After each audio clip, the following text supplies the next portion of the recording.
Good evening everyone. I'll read my script before I start. Please note that this meeting is being recorded by the Town Council and where possible live streamed on YouTube. Please note that the recording device is sensitive and the live stream may be recorded by third parties. So do not say anything you do not want recorded. If necessary, I will direct all recording in the room and the live stream will be stopped, but generally I want to avoid doing that. So we will normally record everything except any item taken in closed session. Members of the public may also make their own recordings, but must follow our rules for doing so, including stopping recording when requested.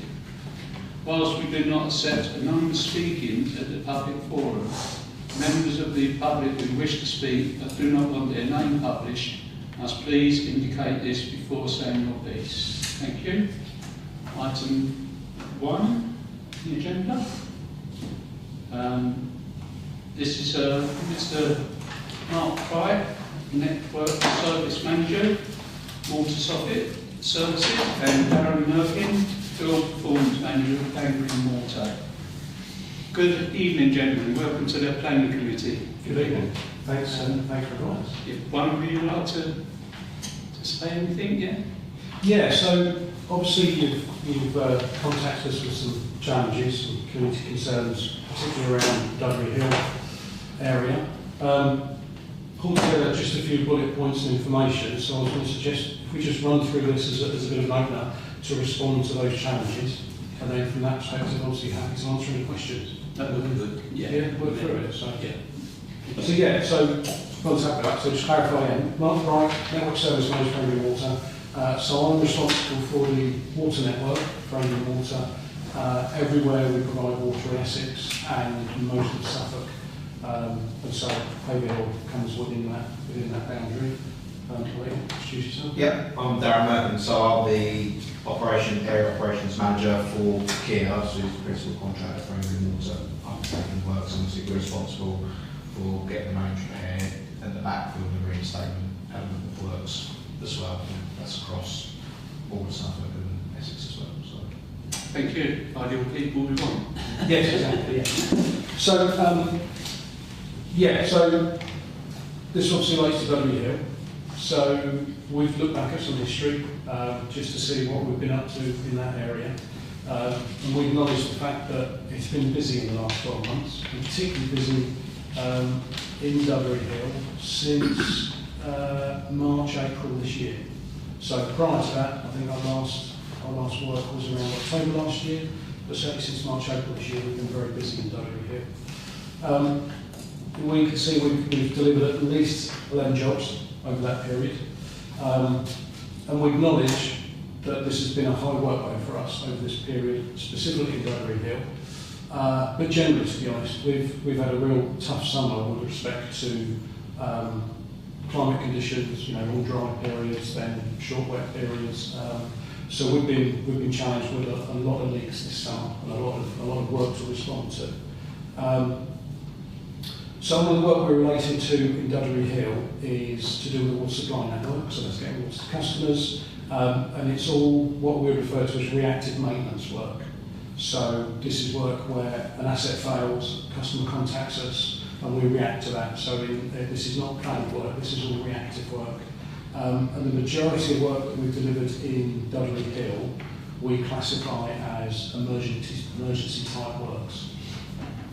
So the reason we classify them as emergency works is because the driver for the activity we're doing is either the water main has burst or we've got a significant leak on another asset, which could be, say, a boundary meter box or another fitting, but it's considered emergency work based on those criteria. And that's because it is either affecting our customer's water supply or it has the potential to interrupt someone's water supply. Just as a matter of interest, when Haverhill Water Company turn your water off, when they interrupt your supply without warning, our challenge is to get the water back on within 3 hours. So we've got really tight performance metrics to achieve as part of our contract as a water company, as part of our regulatory setup. And one of the challenges we have as a water company with water mains is they're a pressurised asset, and unfortunately when a main bursts and water leaks, it may occur over some time and then show itself. It may occur catastrophically. And unfortunately, because of the escape of water, it sometimes does cause a bigger issue, not just the asset that's failed. It can affect the highway, the carriageway, it can break up the area. So what would normally be, perhaps a small excavation to repair a pipe suddenly becomes a much bigger job because of the consequential damage that the water leak has caused. We particularly see this with water mains when they fail. So in summary, we can see we've had 11 jobs in the last 12 months. We've had a particularly busy period between April and through to particularly July, where we had multiple burst mains in Haverhill, all at slightly different locations. And as I say, all of that would have been classed as emergency works.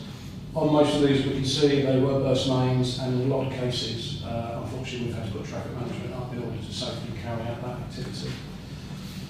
So I'll come back to it. So one of the challenges that was part of the correspondence we've had is the repeat occurrences of failures and the level of work we've been carrying out in Haverhill late. As I say, we completely acknowledge that.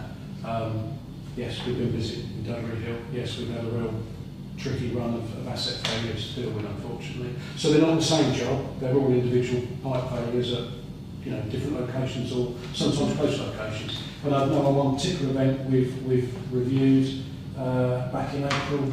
We had one burst main that we pretty much dealt with, and then it burst 30 metres up the road, and unfortunately we were in the midst of one repair, had to then start another repair, extend our roadworks, all those sort of challenges that unfortunately we have to deal with. So yeah, as I say, we actually acknowledge we've been very busy this year in Haverhill. One of the other challenges was around safety standards and traffic management. So as a water utility, as any utility in the UK, we have to comply with New Roads and Street Works Act 1991, what we refer to as the Red Book, that tells us how to set a site up when you're working in the highway, and that's whether in the carriageway, footway or verge, anything that's owned as highway land. We again acknowledge the fact that a lot of the work we've had to do on Dudley Hill, we've had to close the road. And we know closing the road, particularly in an emergency scenario at short notice, does cause issues because we don't have that time to plan, to put notices out, to warn people that we've got something to do. As a utility, a road closure is absolutely our last resort. We don't like putting road closures out because of all the inconvenience and troubles they cause. And in addition, they are the most expensive traffic management we have to deploy. So obviously from a financial perspective as well, we also don't want to close the road. But there are a number of reasons why we have to close the road. So the main thing is with closing the road, it's all to do with the priority of safety. And that's for those involved in carrying out the work and the general public, the travelling public, whether they're driving, walking in that area. So that's all about compliance with the Street Works Act. The sort of thing we refer to as maintaining minimum carriageway widths. So if we can't maintain a certain width, we have to close the road. We don't have any choice on that. We also have to put a light in place to do with managing pedestrians. So it may be that we're forcing pedestrians in the road by putting a temporary footway in, and that reduces the width of the road to a point where we have to close the road so that we can work, for instance, in the footway or verge. Again, that will trigger us, unfortunately, closing the road. But so we only close the road when we absolutely have to. I know one of the challenges we've had on Dudley Hill is the location of the water main. So we've done a lot of water main repairs. For part of Dudley Hill, that main runs almost down the middle of the road, so by the time you dig a hole to find the main, you're in the middle of the road, you cannot maintain that width or any width for vehicles to safely pass around you. And as I mentioned earlier, the other thing sometimes is consequential damage. So when we're alerted of a leak, of a burst, there's two ways we're alerted. One is through customers, through the general public that let us know, and that's an emergency reactive response. An angry water technician comes out, reviews the situation and then surveys it, and in effect raises an order with all the relevant information to our partners, who then actually carry out the physical work. So as angry water, we operate the network with the network technicians, and then we work together to do the physical repair. what we sometimes find is when we first arrive on site, we assess what we can see, but sometimes it's not till you start digging a hole that you realise what you're dealing with. Sometimes if it's a consequential leak or it's been running a while, obviously it's undermining the road, so if we consider the road not safe, we will close it. And sometimes it literally just lifts the carriageway or worse up. And again, if it's undermining the carriageway, we get to a point where unfortunately, we've got no choice, we have to close the road. So they're all the reasons we have to close the road, but I say it's always our last resort. We don't want to do that. As I said earlier, one of the challenges with emergency works is, so if we were planning now to do a planned activity, a fully planned activity under the Street Works Act, we would be talking to the local highways department and we would be serving a 3 months notice, and that gives the highways and us time to do all the relevant checks, to post all the notices to the emergency services and everybody else that needs to know, and that gives 3 months to do that. The issue with the emergency works is it's not set up in that way, and trying to get communication out quickly, and particularly when it's a developing issue, with really good information as to what we're going to be doing and how long it's going to take, it's always really, really challenging. But again, I'll come back to that. And then the next one was really diversion routes. When we close a road under the new Roads and Street Works Act and we divert traffic, the diversion we put in place has to meet the same class of road as the area that we're closing. So if we close an A road, we have to divert the travelling public on another A road. And that's because obviously we can't direct vehicles that are unsuitable onto smaller roads where it will be unsafe and could cause additional damage. So I'll be honest with you, I can fully understand that if you're coming up the road here towards Haverhill Hill, and we've had to close it as an emergency, that whether you know the area or not or don't know the area, being in a town centre, one-way systems, pedestrian areas, that sort of thing, I can understand that's going to be challenging for the travelling public, the community that come across that, particularly with no or little notice. And again, with emergencies, the signage we put out has to meet the minimum standards of signage to close the road safely and also to divert the public safely. Again, if we're planning ahead, we will try and produce additional signs that give as much information as possible that's bespoke to the issue. When we're closing roads quickly in emergencies, we don't always have the time to do that. We will strive to do it if we can, and we've certainly done a bit more of that recently in rural areas because diversions can get very, very long. And as a travelling public, you want to know when you come up across a road closed ahead sign, you want to know if that's the next village or 3 villages down. Again, trying to do that bespoke work on an emergency job, I admit, is very challenging based on timescales. And just to give you a feel, so what I'm referring to, what we've gone through, but yeah, just to give you an idea, that's a formal TM plan to close Haverhill Hill. The little red blob in the middle there is where we want to close on Haverhill Hill, but because of the other requirements of the highway area, unfortunately the diversion goes all the way around the back.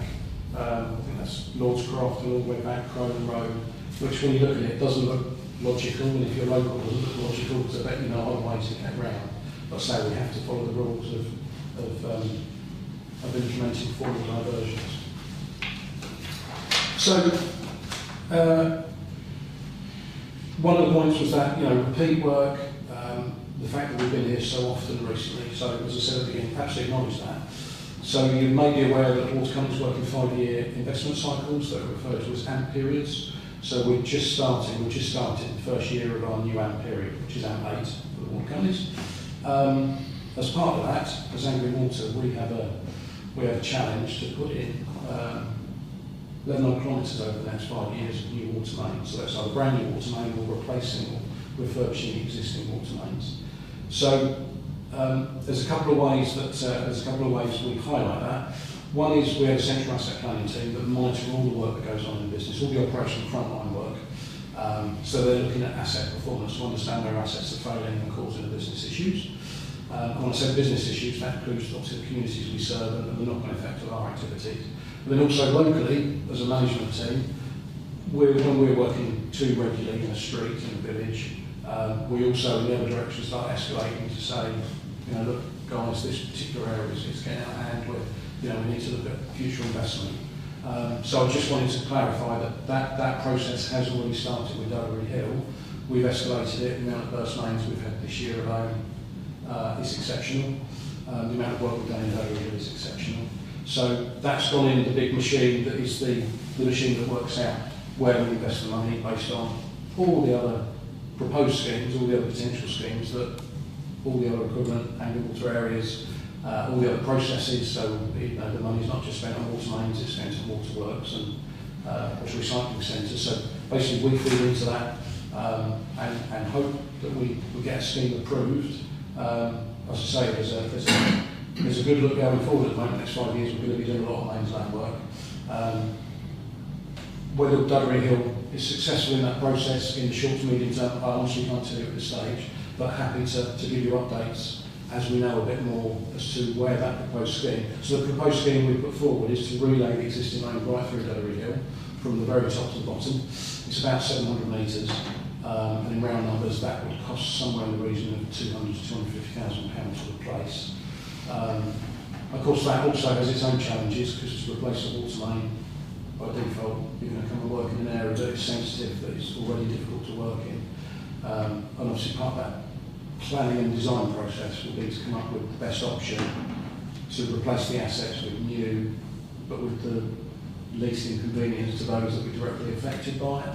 And that's driven obviously by what room there is in Haverhill, because I'm sure since the first water main was laid down there's lots of other services in that street that we would have to net ourselves through. But yeah, so as I say, just to clarify, we have already put the scheme forward for Haverhill based on history. And again, in the meantime, in the interim, again, just have to acknowledge we've got two ongoing challenges here. One is communication, how we can try and improve that. So if we know we're going to have to close Haverhill, how we can try and get that message out and spread the word to give people a fair chance. And also one of the things we know that we've got to try and improve, which is very much a knock-on from the busy summer we've had, is been in a position where we can clear sites quicker. Unfortunately, when we have a burst, it causes mess. We're going to dig holes and create more mess. We have to backfill, we have to reinstate the carriageway, and all those things take time. And particularly with the emergency works on a daily basis, trying to plan to stuff that you almost can't plan, because every day it's catching us out, but we have burst mains every day. Currently in our area on a daily basis we've got anything up to 30 burst mains to do, and trying to predict how much reinstatement material and all those other things we need to keep those sites working quickly and get out of the site and tidy it as quick as possible is really challenging. But again, we acknowledge we've got to do better on that. And because of that, you will see periods where unfortunately our priority is obviously to fix the leak so that we don't interrupt customer supplies, but then getting back to site with the next stages can be difficult, which unfortunately means sometimes we have an unoccupied site, which as somebody travelling through is probably the worst thing to see, that we've done a bit but we're not back already doing the next bit. As I say, we know that's challenging and we acknowledge we've got to do better on that. Right. So yeah, I think that covered the challenges we had. So obviously we're happy to answer questions. Yeah. Okay. Before I go to the council, there's just one question I want to ask, because you said about investment. Why do water pipes, have to go down roads, underneath roads all the time? Because I think lorries and cars, especially nowadays, cars are getting bigger and bigger. You've got electric cars, which are heavier and heavier. But cause vibration, obviously you get frozen pipes, that's obvious, there's nothing to do about that. But the vibration must help to burst pipes or even make the joints come undone or whatever over the years. Why do you put them underneath roads? Why not put on pavements, for instance, underneath pavements? So some of that's just historical, goes back more than 100 years.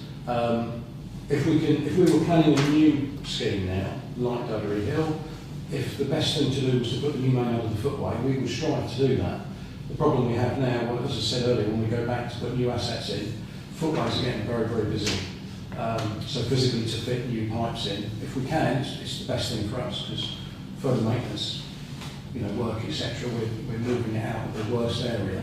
But you're absolutely right, carriageways now, the loads on carriageways, particularly with HGVs, etc., the weight of vehicles nowadays does affect our pipes, absolutely. And again, that just ties in with ground movement, and the ground and the moisture deficit is changing all the time with the seasons, and particularly the more significant changes we have, the longer periods, etc. It all works together, so unfortunately it causes lots of failures. And that's something I say we've seen right through this summer. Okay.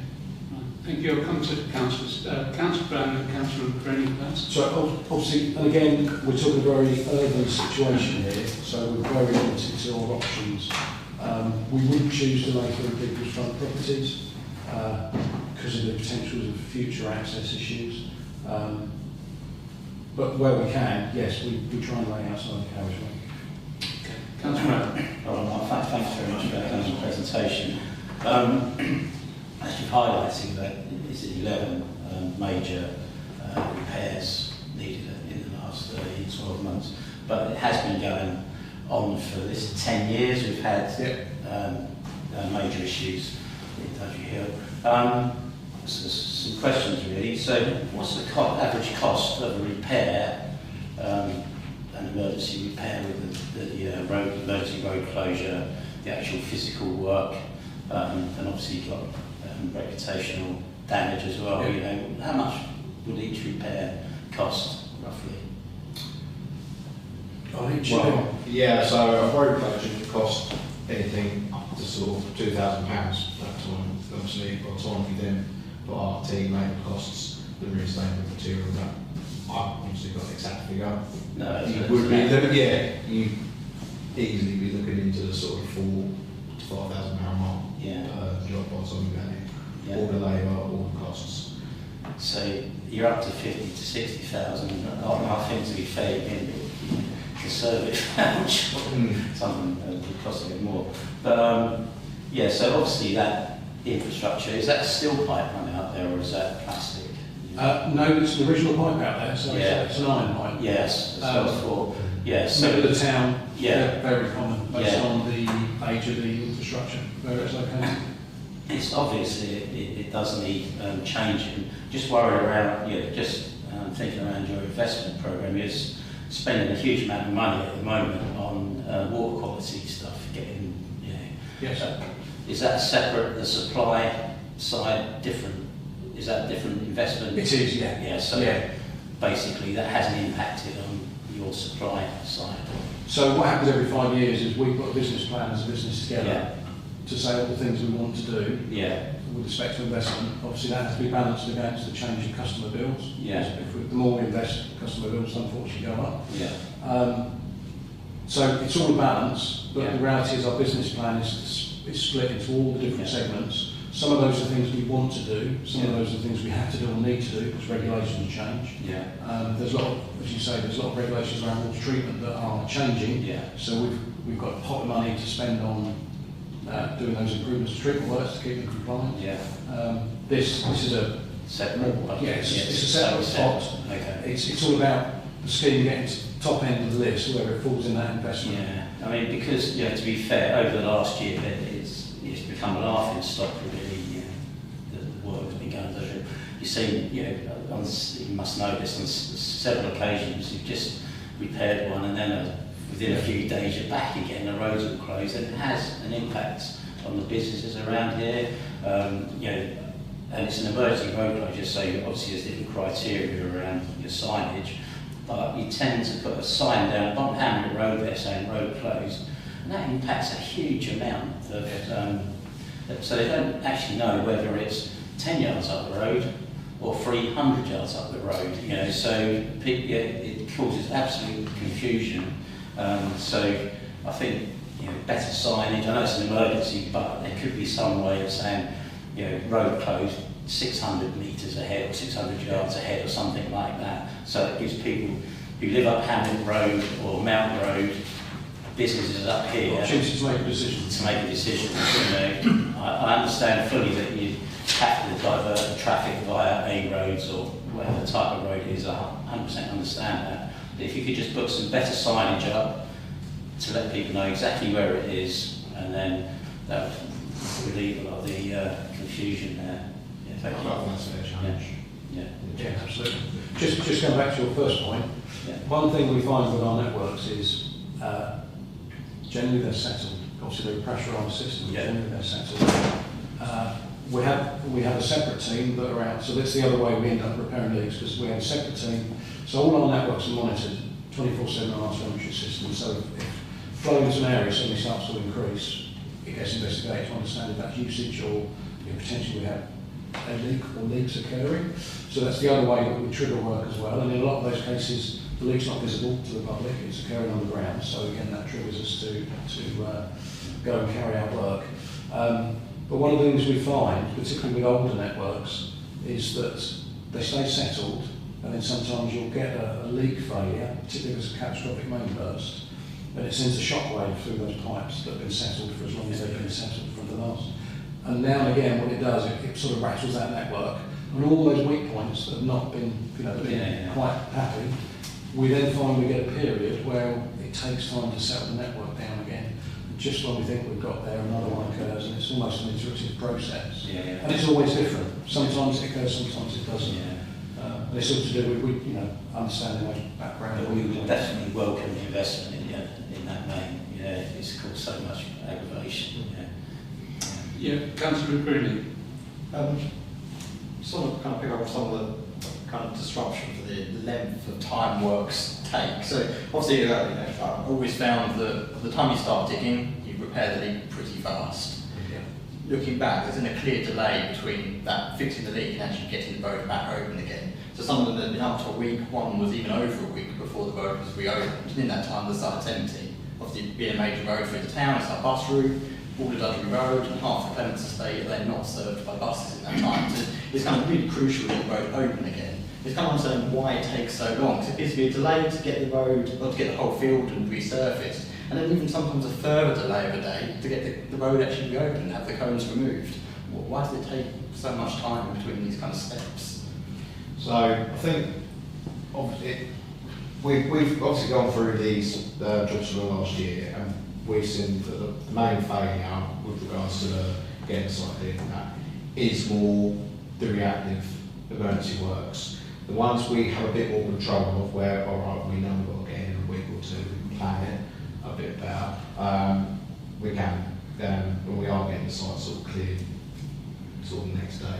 To be honest with you, it is just the workload, especially throughout the summer, this time of year. We do know it is something we need to improve on. Myself and Mark have had regular conversations about Haverhill Hill, and it is on our high priority list at the minute. So we know last week we done a burst up Haverhill out of hours.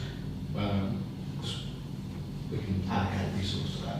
Obviously, the challenges come with that is there's going to treble the cost of that job, and obviously disruption to the locals as well, the noise working throughout the night. So yeah, it is. We do know that's probably our biggest challenge, to be fair. All we can do is just, like I said, strive to try to improve. And like I said, when we know we've got jobs coming in, we are speaking to our backfield reinstatement team saying, we're coming out here Monday, can you prioritise your operations? So you're out there Tuesday, get the road open on Wednesday. Obviously, once we dig it, if we come across more problems, unfortunately, it might add a delay to it, or any consequential damage, like Mark said earlier. But I think it is just trying to avoid the empty sites. But yeah, the work last week, to be honest, I was impressed. When I saw the road being shut at night, I thought, well, that's another week. Yeah. I was quite pleased to come down the next morning and find. But obviously, some people don't like the work being done. We obviously get a lot of challenges around that. People, so got up for work early in the morning, got babies, stuff like that. So there's a bit of a juggle in that, but sort of every job in the mirror. Councillor Burns. Yeah, thank you. I tend not to get affected by it, so I don't live up there. It's always very difficult on a predictive plan maintenance system to know at what stage you need to replace something rather than just repair it. Perhaps 11 times this year is probably, you're right, and I hope you get the investment for 700 metres or whatever it is. It's interesting what you said, what I call water hammer, what you were saying about the pressure. I used to have that on ships when I used to serve them.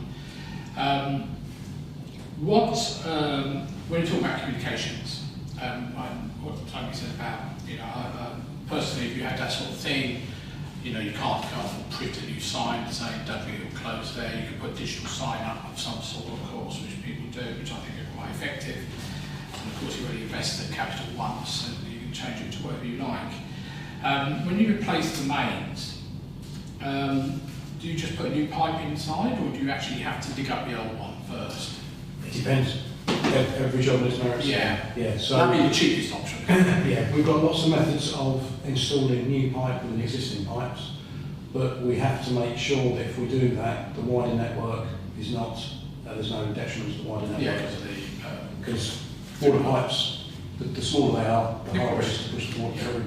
So we've got to be careful that we don't do anything that's detrimental to the service that we normally provide. We have minimum levels of service we have to achieve at every customer's boundary, which is where the jurisdiction is, the changes between the water company and the property owner, of minimum pressures and flows that we must achieve there. But certainly, the more we can do without digging holes, or the less holes we can dig. So again, as an example, if we can't insert a pipe within an existing pipe, sometimes we will flow mould or directionally drill a new pipe in if we can determine that there's a safe place that we can channel it through. We've got a constriction. Yeah, depending on what other assets are there, that's not always an option, but certainly where we can, we will always try installation methods that minimise the holes we dig, because every hole we dig has to be backfilled, reinstated, all those things. So, A couple of other things on that. Related to that, some of the problems we've had, particularly down Dudley Hill, but it also applies to Camps Road. We have a major. Where was that? We had the outside Green Street where the road collapsed totally. Can't remember what year. 5 years ago. Yeah. There seems to be those main, either mains or storm drains perhaps coming down the road. But certainly on Dudley Hill, we've had mains failures. And the water's flowed down the road, as it were, down a hill. It goes down one drain and up the next because the drains are blocked now. And then I know that's not your responsibility.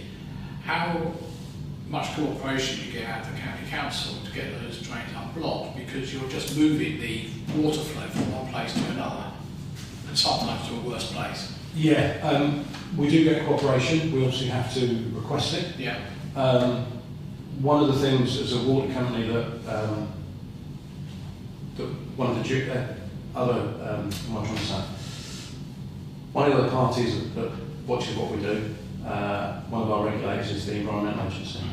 And traditionally, they were very much looking at water recycling centres, rivers, all those things that are very clearly the environment. But nowadays, when we get a burst water main, one of the assessments we do is not just the repair, it's where the water is going to. So, in effect, we are charged with ensuring that water doesn't cause an environmental issue. And we will now deploy teams on a burst water main to deploy hay bales, to deploy flood defence systems to try and direct water to ensure that it doesn't cause an environmental issue. So wherever we can, we will do that if that's something we need to do. As I say, because it's just another challenge that we need to achieve, which is protecting the environment. And finally, going back to the communication side of things, of course, well, I watch roadworks.org every day, whatever it's called now, the new name for it. And of course, one of the, what you were saying about planning systems, that's fine, and obviously emergency ones. I think it's often useful to get those emergency stuff out there as well, because often they're not on roadworks. And people do, people like myself watch them, other people watch them. But of course, one of the problems is, and if you look at the roadworks email, I get every day, it says, Anglian Water don't tell us what the problem is. So any emergency works we do, we have to submit a permit to the highways within 2 hours of being on site, and then that is looked straight away onto the roadworks. How it gets on there, I don't know. No, I presume that Anglian Water put it on. No, so it's a big computerised system. Yeah, of course. All the utilities feed through the permit system to the highways, and that system publishes the permits that we request. So in our case, it'll be Suffolk Highway. Yes. They're not telling people what happened. So the reason for the work we're doing nowadays, it used to be clear on that. It's not nowadays, it's all to do with GDPR. So, to some extent, you will now see on the streetwork system, on roadworks.org, it will tell you how many water's working on the water network there, but it won't tell you anymore. It won't tell you if we're doing a burst main or if we're connecting a new customer. GDPR. It's the way that system is set up. It used to specify... It's a good excuse by councils normally. It used to specify exactly what we're doing. We obviously explain what we're doing. It's a burst water main, it's a repair of a service pipe, it's replacement of a stop tap. So you still tell them then? Yeah. You still tell them what it is? As part of our permit, we have to say, obviously our reference number in case it's about when we call in, traffic management we're using, what it is we're doing, and how long we're expected to be on site, which obviously could be up to 5 days from an emergency job. So that information would be great to have. Well, a number of times, I mean, we had a leak out down outside, down the high street, which happened a few weeks back, and it started out a small leak, and then I walked along there, I think it was earlier Friday morning, Saturday morning, and I ended up phoning Angry Water and they said, oh no, it's only a minor leak. I said, it's gushing out. To me, it's not a minor leak. I said, it's coming out about 12 spots on the pavement. It's obviously got worse. And the first thing they said to me is, oh, what's the reference number? No idea. Because there was no signs there was just a couple of cones. And I thought, well, let me have a look on roadworks.org. Right, okay.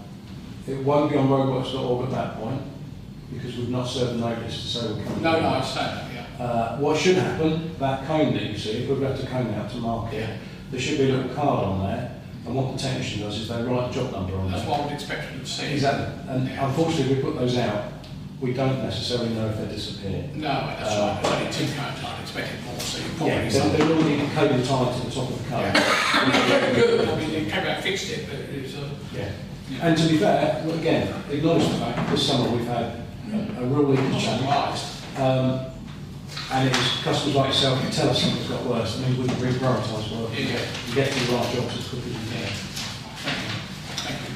Councillor Smith. Yeah. Trying to repeat what you said, but the number of leakages down here, we said there's been a lot of them because of climate conditions now.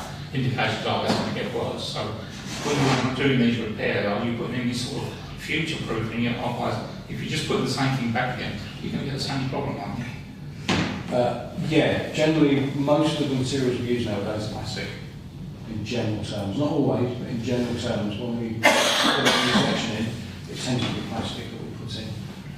It's all dependent on size and availability and the existing pipe that we're marrying up to, but wherever we can now, we try and put plastic in.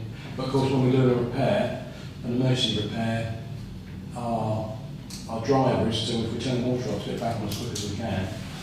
So we don't necessarily repair whole pipes, we do the bit that needs cutting out. Quite a lot of leaks, depending on the nature of the leak, we put under pressure clamps around them. So in that case, the pipe hasn't actually been replaced. In effect, we put a permanent plaster over it that fixes the problem. So when you say climate conditions, is it because there's more water? You mentioned wet and dry. So what happens to dry where it gets clogged up? Is that what you're saying? It's all to do with moisture deficit in the ground. So whether the ground is rock hard or saturated, that's all to do with how the ground moves. And because of the way the seasons are now changing, the moisture deficit affects the ground. And depending on the type of ground, it reacts differently now. And unfortunately, for us, worst thing it can do is cause the pipe to fracture.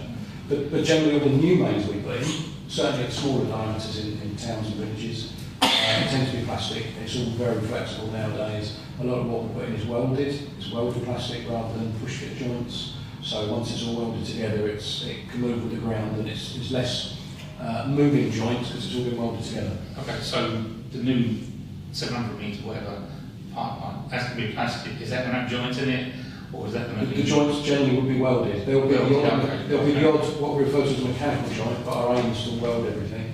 The only reason we wouldn't put plastic in is if the ground is contaminated. For instance, if there have been previous fuel spillages, if you're near an old service station where fuel has been spilled over the years. Because one of the issues of plastic pipe is, over time, hydrocarbons can permeate the pipe.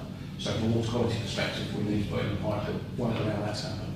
But the vast majority of pipes that we lay in smaller sizes in towns and villages tend to be plastic nowadays.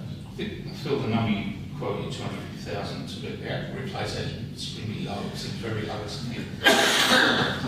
Don't you do it that now? Perhaps you're paying you a bit lower dividends to your shareholders.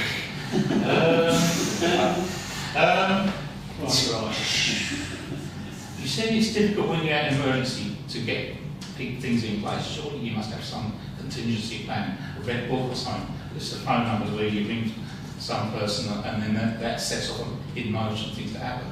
Can't be that difficult. If the chemical company out on the industrial estate has a problem, it's all blue lights and everything. So you must have some sort of.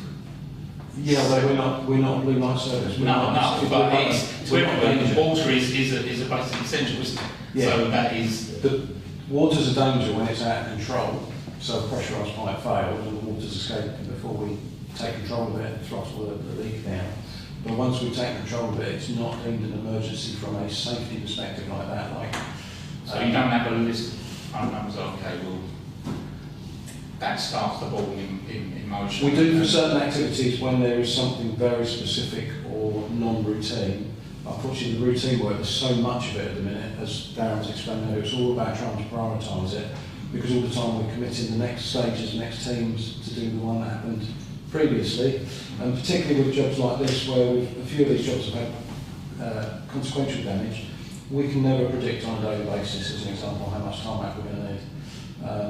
We regularly find with the jobs that we close the road because of consequential damage that they unfortunately do stay closed a bit longer, because the following day we probably will be doing exactly what you described and triggering all those high level actions to get things like tarmac ordered, to bring all those things in, more backfill materials, because sometimes they're not, there's only so much we can do on a daily basis, and when we're busy we have to prioritise and we do struggle.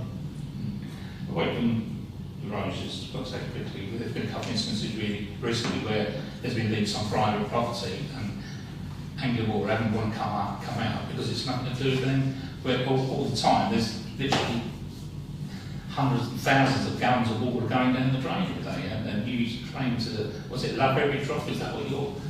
We don't ignore private leaks, absolutely not. But yeah, it's gone on for weeks. So the reason it's gone on for weeks is because under the Water Industry Act, and it comes from the previous Water Act, is there is a legal process that we have to go through.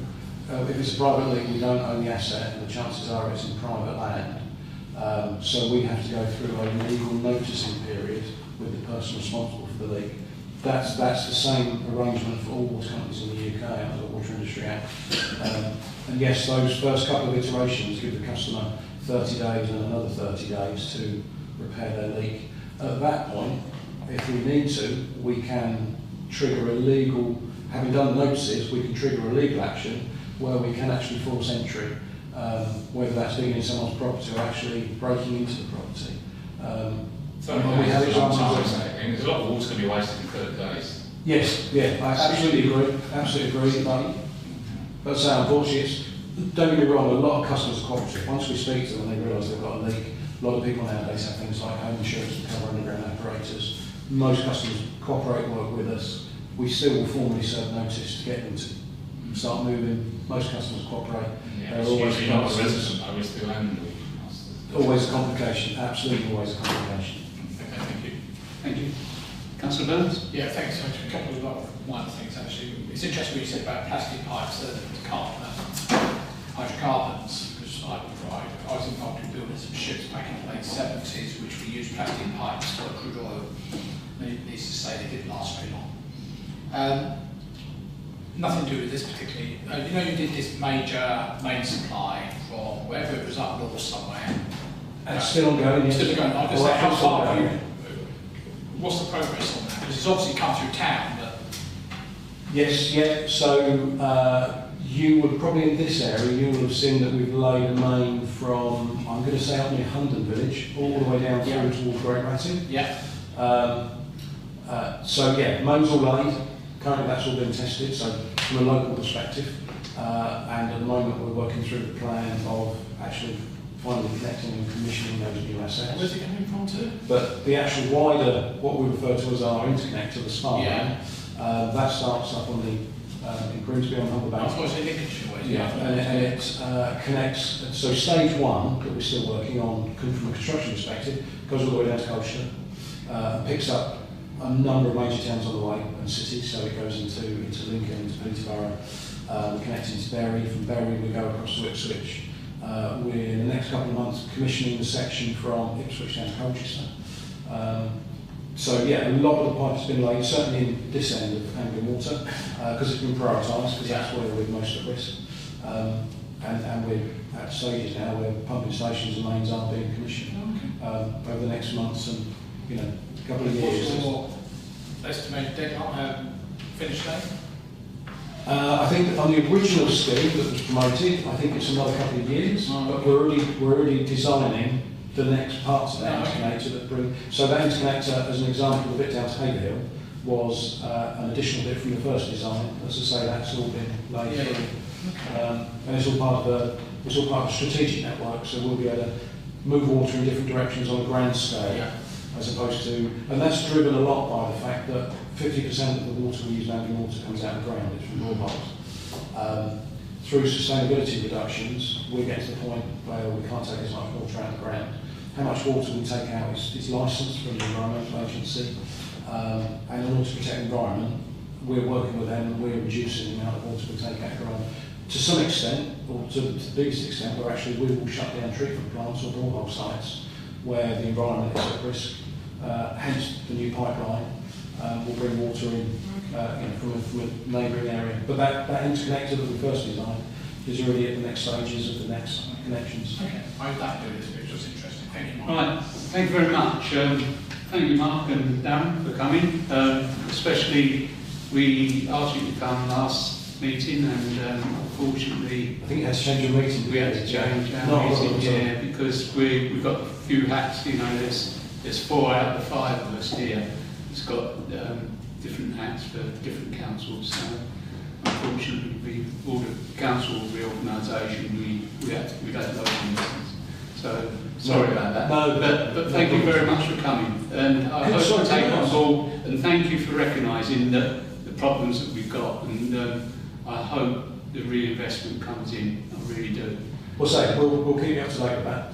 But in the interim, I was going to ask, is from a council perspective, so something we've started dealing with what we refer to as hotspots, where we know we're inconveniencing customers because we're working there regularly and we know we're getting to that point where it's becoming challenging. So as an example, with some villages now, we work very closely with parish councillors and their clerks, as an example, where in an emergency status, if we know we're going to be doing something, what we'll do with those villages is we will either call or email the parish clerk or the relevant email addresses they give us to say, look, we've got this problem and this is as much as we can tell you at this stage. And then what they will do, if, as an example, if they've got social media that's spread around the community, they will post it on behalf of us. So it's us exploiting your connections. So all I was going to ask, if we could work that here, particularly around Duddery Hill, because we know Duddery Hill is particularly sensitive, so if we know we're coming to do some Duddery Hill, we will give you the best information we can at the time. At least then you can spread that with your community, and then we'll provide updates as we know things are going. Absolutely brilliant. Yeah, thank you very much. Yeah, I've had a couple of nods here, so we've got no problem with that at all. Thank you very much. That'd be really good of you. When it works really well, because, as I say, it just gets that message out through to your community, through your means, and then it's down to us to provide timely and updated information. No, and we get the aggro from the community, so we as councillors would like to know as well, as soon as possible, so we can communicate answers to the emails that we get. Thank you very much, that'd be good. One thing just to mention, while Colin is here, is we have these new digital signs around the town as well. Oh yeah. So that'd be great if, it's Dudley Hill is closed or... Yeah, signs. Yeah, as you come into town. That's Which we control, the town council controls, which is good. And again, we can, as part of that, we can only tell you what our challenge is, and we'll give you the best information we can at that time. But as things develop or change, if we know we're going to be clear in sight by Wednesday, as soon as we know that, we can update you. You're now open. Yeah. That'd be brilliant. That'd be really, really good. Thank you very much. Thank you for coming. Thank you both. I think Vicky yourself has been talking to our public affairs team. Yeah. So yeah, if you wouldn't mind sharing some email addresses or however it's best for us to communicate, and a couple of phone numbers. As I say, we'll charge, because we cover a big area, we've got local managers in the different areas, and we like to build those relationships up now where we can keep that sort of open comms. It's stuff we think might be in effect. Yeah. Yeah, Vicky do that. Brilliant, Yeah. that's really good. Thank you very much. You can stay and watch the rest of it, or you can, I'm sure you've got busy lives, you can now leave. I've got myself hungry. Thank you very much. Thank you. Thank you very much. Okay, then. You need toilets there, but otherwise. Yes, thank you. Right, thank you. Item 2, which is Thank you very much. Thank you. apologies for absence. Councillor Potts and Councillor Martin. Item 3, declarations of interest. Anyone? No. Item 4, minutes of the previous meeting. To approve the minutes of the meeting held on the 8th of September. And I propose that and a seconder. Councillor Smith proposed. Accepted by Councillor Brown. All those in favour, please show.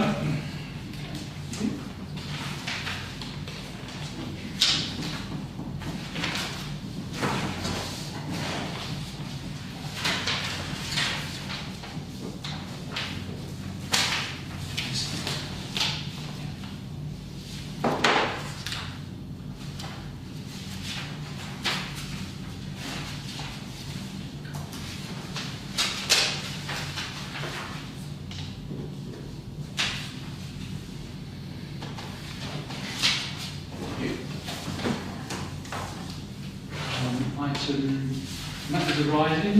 Is there any matters arising from the minutes?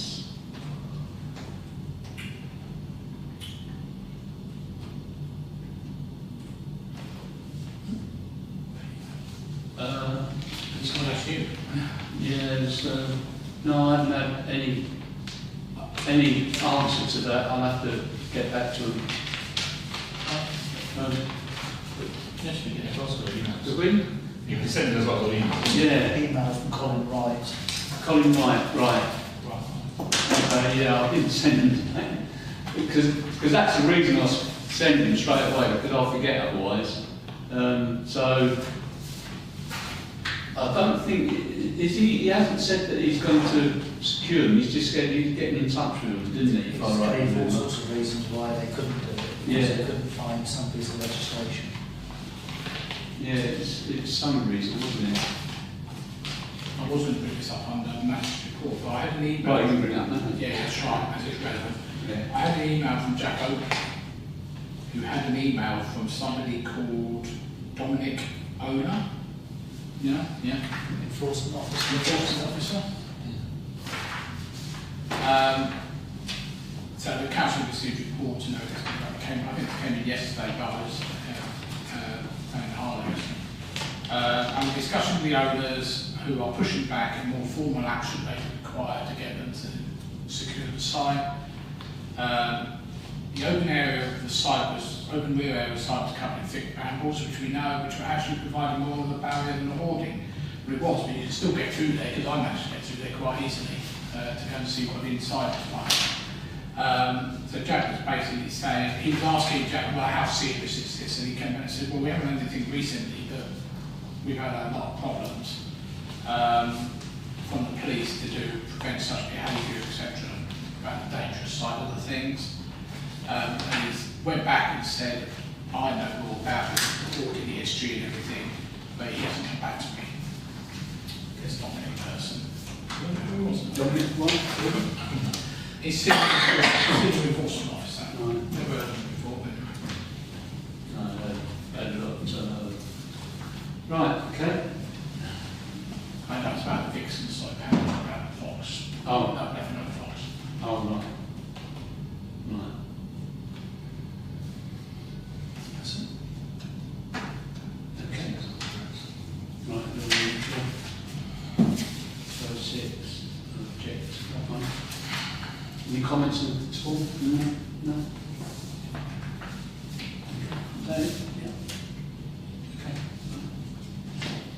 Item 6, for members of the public to speak on the planning matters other than the applications before the committee. Anything other than what's in No, Chair, front of us? No? Okay. Item 7. Consider planning applications to West Suffolk Council. I invite a member of the public who wish to address the committee in relation to a planning application to speak ahead of the committee considering each application in turn. The first one is DC 25 1405 HH, installed air source heat pump, and this is 43 Roman Way. Any comments, Councillor Smith? That's an only objection from the environmental, was it environmental? Yeah, It's so about the volume or... it's a noise. Yeah, it's too noisy, it's foul. So they were saying that they couldn't, they objected to it on that reason. And I think that's a very good point. Yeah, it's said they do a manual sound calculator on there, and it's got foul on it. There, so yeah, it's about the noise. Yeah, the environmental health comments, detail provided with this application indicates that the installation fails the MCS 020 air source heat pump assessment and therefore does not qualify as permitted development. Councillor Brown.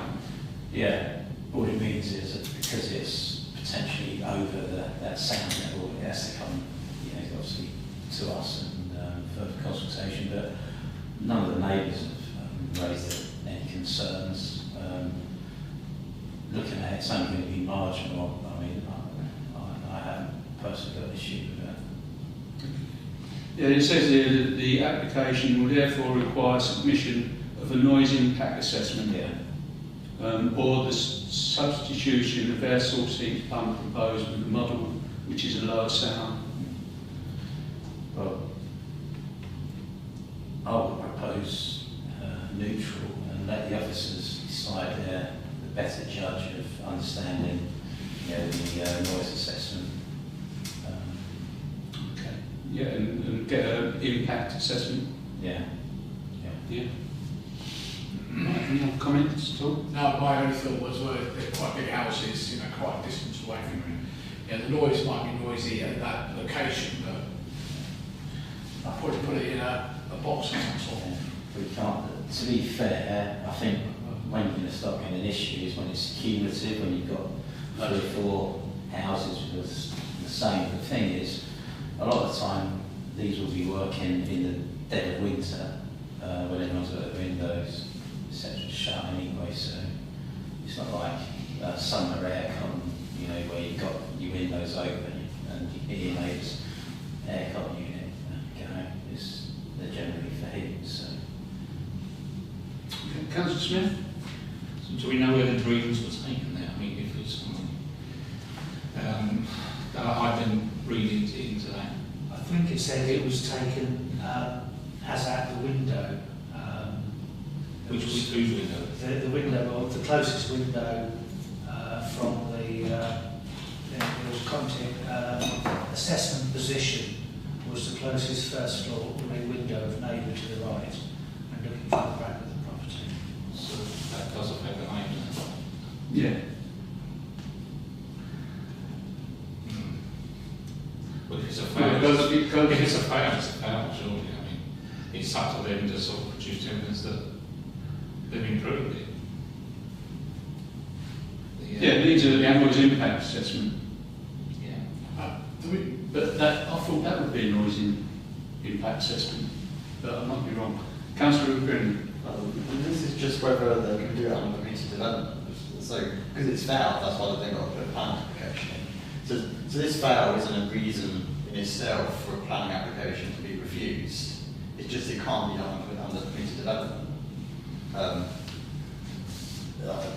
So what do we say? What do we say on We've seen a few of these already, and to me it just seems ridiculous. You've got a government, well, previous government as well, that are pushing for people to put in air source heat pumps, giving large grants to do so, But when you have a survey done, you've got people, like Octopus Energy, that because the houses are poorly insulated, you're having to upsize a heat pump.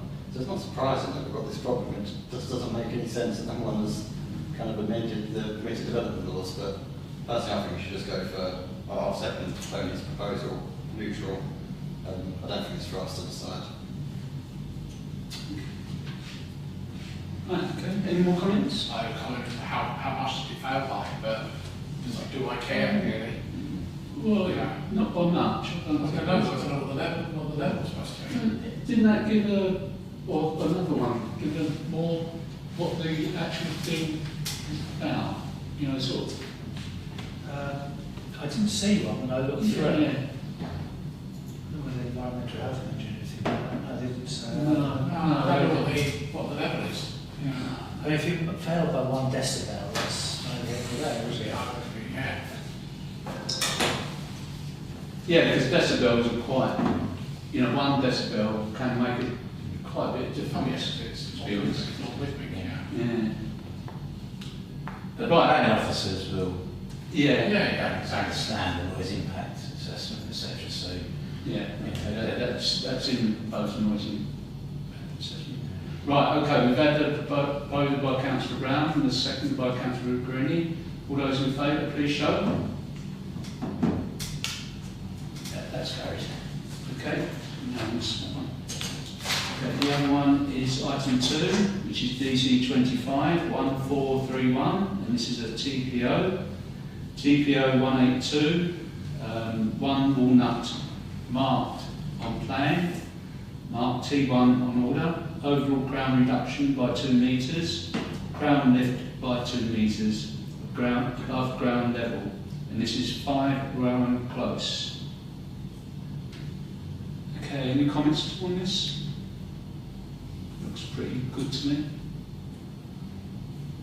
Yeah, Councillor Smith? I was neutral, I don't think it's excessive at all, so it's, Yeah. makes sense. Okay. Can I have a seconder, please? Councillor Kenny. All those in favour? Okay. Thank you. Right, that's the end of the item 7. Now, item 8, we've got to consider street trading licence, which is the C. This is for new mobile street trading application, and the locations is various. And this is Cow and Co. Fish and Chips. Any comments at all? There's the areas on the book on there where it's going. Councillors Brown and Councillor Smith. yeah, they come round our part of the town and very clean, very always on time,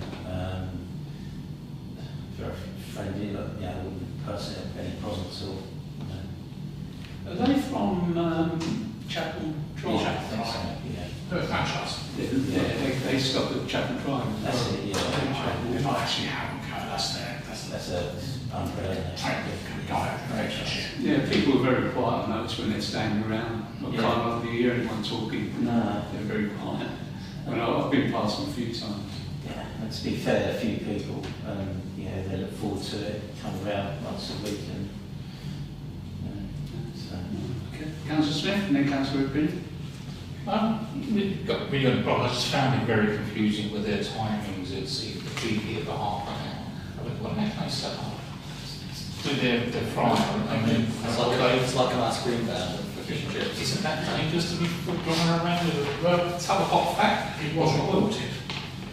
That's the only thing, but I like my fish and chips, that's all I'll say. Nobody needs this one, I'll say. Health and safety must get involved, surely, when they ask for a licence for it. I think. Councillor Green. Well, it is a franchise, and there's enough of these vans operating up and down the country, so presumably it's okay. I've got no problem with this. They've been operating in the town since 2020. They seem to be well lived. But I think no comment more to the licensing department. They've got little X's, I think, where they actually stop on the route and kind of serve from these areas. Just one whether they actually were a licensing right or consult that homeowner or household, whether they're happy with that being directly outside their house. I can imagine with some of these food vans, I'm not saying about how and co, but you can imagine problems occurring with people congregating outside homes. Well, where the X is actually where my house is.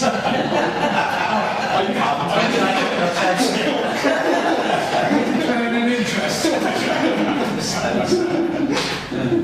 It's normally down a little leg bit, but I don't know, it's just good, isn't it? It's in your back garden. Yeah, if we just reach out the window. Councillor Burns.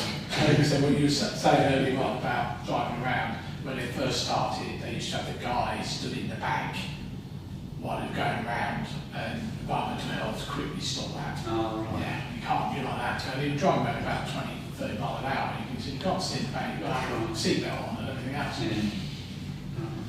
That's good. Right, okay. So do you want that comment put in the neutral? Yeah? Is that okay? Yeah?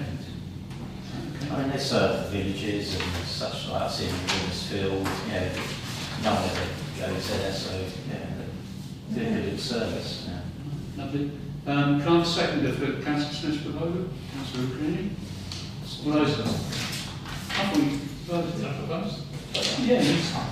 Oh, you didn't? Oh, nice, okay. Who's going to propose it then? Councillor Green. Right. Second, Councillor Brown. Sorry. Right, okay. Right, all those in favour, please show. Okay, right, thank you. To item 9, matters to report. Councillor Smith? I was speaking to a Braintree councillor the other day, and they recommended seeing the Braintree local plan that Haverhill van has not been included. You know, the development was supposed to spread the border. It's not been included in the Braintree local plan. So. What, sorry, what was The Haverhill valve. One down the side. Oh, that's good. I haven't had that further, that's what I was told. So. Councillor Green? Councillor Burns, sorry, then Councillor Green. Just on that point, there were two parts to it, of course. There's the Braintree part and our part. I don't think our part necessarily. It's not the local plan, but it might be. My one was actually, I got an email very late this afternoon to an email I sent a long time ago particularly about Great Willsey, so interesting as well. So, Chalkstone Way Junction, which is the replacement of the Pelican crossing with a full traffic lighted crossing, Chalkstone Way and Batting Road, to try and alleviate the school run and that sort of stuff, is progressing. They think they're nearly there with it, and it's with the traffic signals team for comment. Red Row are very keen to get this done, which I have been for the longest bit with County Council. I spoke about the missing roundabout site, maybe relevant a little bit, just north of the, what I call the Persimmon roundabout, the Relief Road roundabout, which was taken down by some months ago for no reason. And apparently there's all kinds of delays. They're talking daily with Network Assurance. I don't know, it's something to talk about on the road sign. You don't even need to stop the traffic. It's on the side of the road anyway. They apologised for the lack of notice for the opening ceremony on Thursday. The comms team would have known of the desire to have the marching band or Royal Anglians and everything. Apparently they never told him. The Relief Road will become the A143, which I knew about years ago. And the signage is being updated to reflect this. I can send you this, Vicky, if that's much pointed out. Hasn't at the end of Haverhill there. There's all routes pointing to Huddersfield. There's no replacement sign there. Hang on a sec. Immediate signage is finished happening this week next, with additional temporary signage alerting drivers that the Relief Road will be open and the route to take. There will be then a second phase of signage capturing further amendments aiming to direct HGV traffic around the town to avoid dissension, which I think is maybe when that might happen. This is the design of a programme for the opening. Nameplates for the Relief Road should have been going on this morning. I haven't been up there because I just received the emails and I didn't know, so I don't know if they're there. I haven't seen it myself, but it actually says Suffolk Regiment Way, which is good. So, some news there. Shame I can't read it. Yeah, So I've sent my apologies. yeah, so the thing is that we do want some sort of ceremony. Yeah, what we said, because Not now, but the relief road will not be adopted for at least a year. right, So it's still owned by Persimmon. okay. So I'm surprised there's even an official opening, like, county council taking it over and it's not even their road. And that's why Persimmon are still involved in it. So, Seems a bit strange. Is there going to be anyone from Persimmon there? yeah, I think so. So will they take the liability if there's some sort of accident or something on there? I don't know how they handle Sure, the legal it's- side of things. Yeah. They're diverting the name road down here as well. Yeah, Just so- like the dock. Down a private road. Mind you, having said that, Tony, the bit outside the front of Tesco's, the Campbell Road, is still owned by Tesco's. Oh, is So it? it's actually the same thing. I don't know how that works in legality. I have no idea how it works in legality. Perhaps there's the guarantee period, so make a idea of the difference. So, well, if the road hasn't cracked up in a year's time, we'll have Yeah, to. it's 18 years since that bit opened, you know. So, yes, I think the plan I've spent, I don't know, the plan is that we'll have our own thing. Ceremony. That's all I wanted to see, that Suffolk Regiment Way. But it's going to be there, so we Yeah. may have to Good. do something special. Do Yeah. you take the video? Just wondering, do we know when, I mean, no stuff. Oh, know when Anthony Walker Yeah, done. I know there are some snagging issues to do. Something to do with the Tooten crossing down there, which I don't think they're that easy. I don't know, That's where the footpath crosses. yeah, but you got your, what's it? It's It's going half of nowhere. that, isn't it? It's going nowhere, is it? It's just going across, it's just a footpath, isn't it? It's not leading to anything, is it? It's the old foot, it was the old footpath. Yeah, that's what it's doing, yeah, it's not doing anything else, yeah. Down towards Watertown, isn't it? Yeah, that's it, yeah, but there's no like housing or anything on the other side. Yeah, see what happens on Thursday. Is anyone else going? Working. Are you going? I've got dental. Yeah. Take, should be fair, take So we do it sort of like 7 o'clock night. take someone with you, take Joe with you or someone if he's around. Chair, just an observation that at the Withersfield end, where that roundabout, currently there's a sign saying all routes pointing down the Withersfield Road. Yeah. And on the Withersfield Road branch of that roundabout south, there's a sign saying A143 Bury St Edmunds. So they could simply, if they took away the all route sign and simply moved the A143 Bury St Edmunds sign across, then that's one less sign they need to be able to make, and they don't need an emergency one, because it would then be pointing the right way. Well, based on the town centre sign, it's taken about 40 years to find the signs. But I just came this afternoon, so I'll leave it to you. I wonder how long it takes for sat navs to update. Could you, what Colin said, Colin, could you sort of reply back to Yeah, I can please, on that? They probably know that. I mean, I was I wouldn't take that as certain. I would just think we should email, really. I saw some signage about 3 years ago, and it showed the 143 and how it was going to be organised. Because they renumbering the Rutting Road would be something, whatever. But I still feel that they should be sort of nudged. It should help them. It's only helping them as well, isn't it? Right, okay. Any other matters to report? Councillor Friendly. Just got a couple of planning applications, both for the lounge. There's one in for their plant machinery, and another for their signage application. Both have been decided on dedicated panels, they've been approved. Lovely. The signage application took longer to decide because the conservation officer objected to it.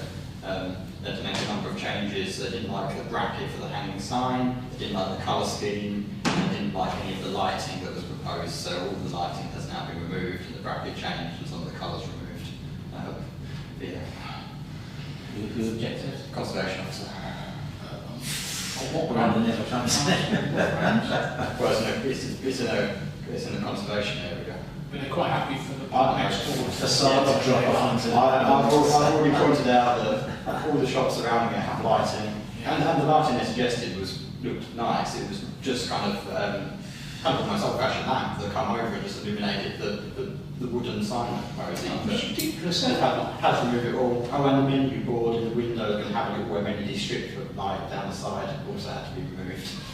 Is that because that is the law on conservation areas then? Because it's ridiculous if they start doing things like that. Because we here to try and brighten the town up. Yeah.